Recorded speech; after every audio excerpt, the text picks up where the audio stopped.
Whites fans, gather round.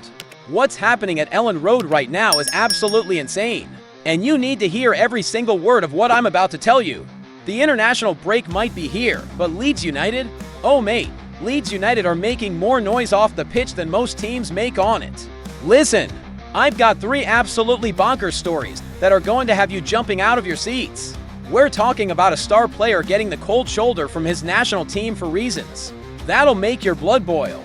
A Premier League legend who's been watching the Whites and can't help but admit what he's seen. And a massive transfer bombshell involving a familiar face. You think you know what's coming. Trust me, you don't. We've got international drama involving our goal-scoring sensation. We've got respect coming from the most unexpected places. And we've got a January transfer target that'll have you doing a double take. One involves a winger who's tearing it up in white. Another involves a manager who got schooled by Daniel Farke. And the third involves a striker who left us years ago. Before we dive in, smash that like button if you're proud to be a White. Drop a comment telling me where you're watching from, and hit that subscribe button.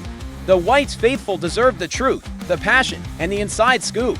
So buckle up, because what I'm about to reveal about the player who's been absolutely electric for Leeds, but just got snubbed by his country will leave you speechless.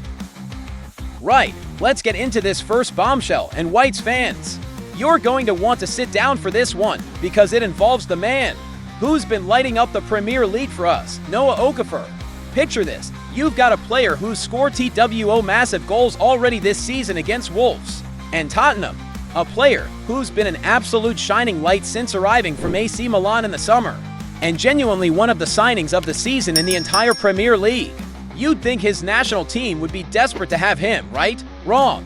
Switzerland manager Murat Yakin has absolutely snubbed our boy from the October international squad. And when you hear why, you're either going to be fuming or laughing at the absolute cheek of it. Sources from Blick revealed that Okafor's attitude has been called into question when training with the Swiss national team. They're saying he drew attention for his poor performance and bad mood among his international teammates. Now let me ask you something. Have we seen any attitude problem at Elland Road? Have we seen Okafor sulking around Thorpe Arch? Have we seen him causing drama? Have we seen anything other than a player working his socks off, scoring crucial goals, and becoming a fan favorite? Absolutely not. Here's what makes this ridiculous. Okafor is the only Swiss attacker to score more than 1 goal this season in the top 5 European leagues. Let that sink in. While Switzerland leave him at home, every other Swiss forward is struggling to find the net. It's not just absurd, it's downright disrespectful.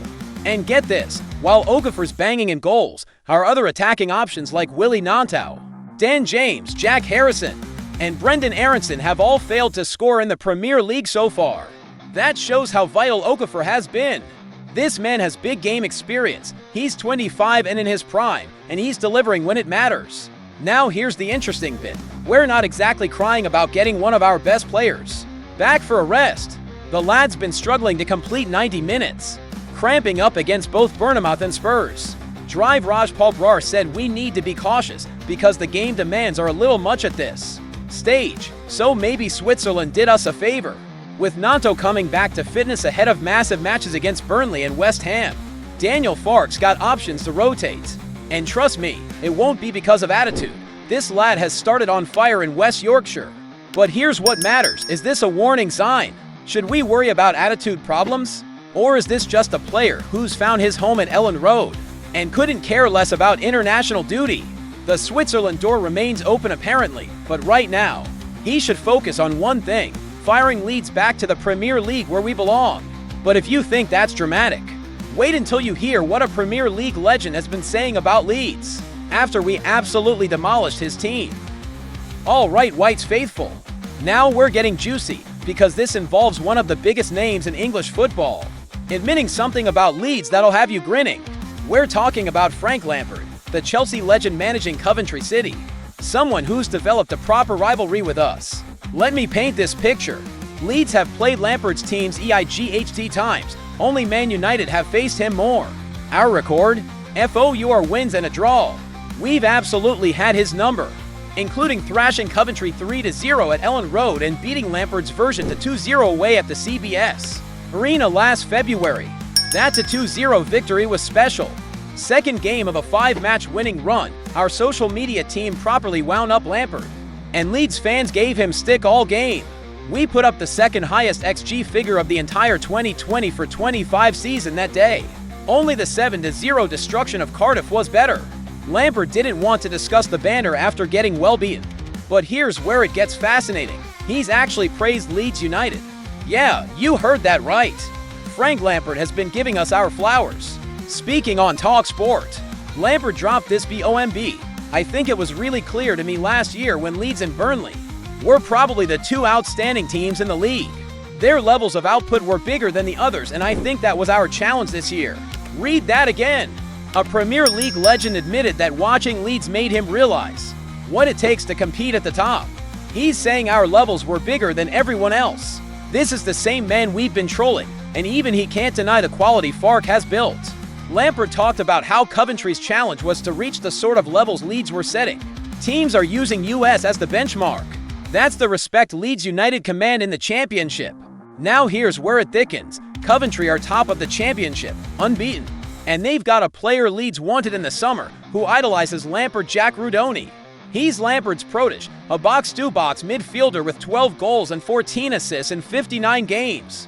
Leeds fans want to take Rudoni from Lampard just to get one over on him. Imagine the scenes. The rivalry between Leeds and Coventry, between Farke and Lampard, is real and spicy. But if you think that's the biggest story, hold on, because what I'm about to tell you involves a striker who left Leeds years ago and might be coming back. Right, White's faithful. This is the one that's going to divide opinion. We're talking about a potential return of a player who left Leeds 8 years ago. A player who scored 30 goals in his final season at Elland Road. And a player who might just be available in January. We're talking about Chris Wood. Leeds United are keeping tabs on Wood, who's currently at Nottingham Forest, but could be on the move when the January transfer window opens. Let me take you through why this could actually happen. Wood left Leeds for Burnley back in 2017 after that incredible 30-goal campaign under Gary Monk. The New Zealand captain has been an absolute goal machine ever since, playing a key role at Burnley under Sean Dyche, moving to Newcastle in January 2022, and then landing at Nottingham Forest, where he's genuinely taken his game to another level. Here's the crazy part. Wood scored 20 Premier League goals last season. That's 30 for goals in total over the last 2 years at the City Ground. The man is 33 years old and he's in the form of his life. He was absolutely perfect under Nuno Espirito Santo's system at Forest. But here's where everything changes. Nottingham Forest have appointed a new manager, Ange Postecoglou, the same Ange who was at Spurs. And Postecoglou doesn't see Wood as the kind of striker he prefers up top. The Australian likes mobile forwards who press high and run the channels constantly. Igor Jesus, who Forest signed ahead of Leeds, still stings, doesn't it? Has been used more by Postecoglou than Nuno ever used him. If Ainge stays in charge, Wood's game time is likely to reduce significantly, and that could mean he becomes available for a transfer. And here's where Leeds come in. Graham Bailey has confirmed to Leeds United news that the Whites are actively monitoring Wood's situation, but any move hinges entirely on whether Postecoglou stays as Forest boss. Here's the thing, Ange's job is genuinely under threat. He's failed to win an A&Y of his first 7 matches since replacing Nuno. 7 games without a victory is a disaster, and if results don't improve, Forest could be looking for another manager. Now let's talk about the financial situation at Leeds. Managing director Robbie Evans said after the summer that Leeds had maxed out their PSR position. He publicly stated Leeds would try to avoid January business because there's less time to correct any PSR issues before the June deadline. But reports are now suggesting Leeds are planning to do business in January. And if we do, it'll likely be an attacker. Here's where it gets complicated. We've already got Dominic Calvert-Lewin leading the line, and he's been getting better with each game. So do we really need to spend £15 million on a 33-year-old striker? The argument for Wood is compelling though. He'd add serious firepower. He knows the Championship, he knows this club, and he guarantees goals. 20 Premier League goals last season proves he's still got it. Plus, the depth would be massive. We could rotate between DCL and Wood throughout a brutal 46-game championship season. But let's not forget what Wood himself said about playing for Leeds. Speaking to Sky in 2019, he was brutally honest. Passionate is definitely a word for it. When they are behind you and they love you, they are the best fans in the country. But if they don't take to you, have a bit of a hold against you, they let you know about it. Wood knows that despite his 30-goal final season, he faced criticism from some sections of the support. He's talked about relying on James Beattie to help him deal with the pressure. So the questions are, would Wood actually want to return knowing the scrutiny? Would Leeds fans welcome him back after 8 years? Some will say £15 million for a 33-year-old is a waste. Others will point to his 20-goal season and say it's a nitrogen monoxide brainer. The January window is going to be fascinating. PS are concerned, Evans saying one thing while reports suggest another, and a potential reunion with a player who's got serious history here. Whether Postecoglou stays, whether Wood becomes available, whether Leeds pull the trigger, so many moving parts. One thing's certain, if Wood does return to Elland Road in January, it'll be one of the most talked about moves of the window. A returning striker coming back to finish the job, or an expensive gamble. Only time will tell, Whites fans. Mott.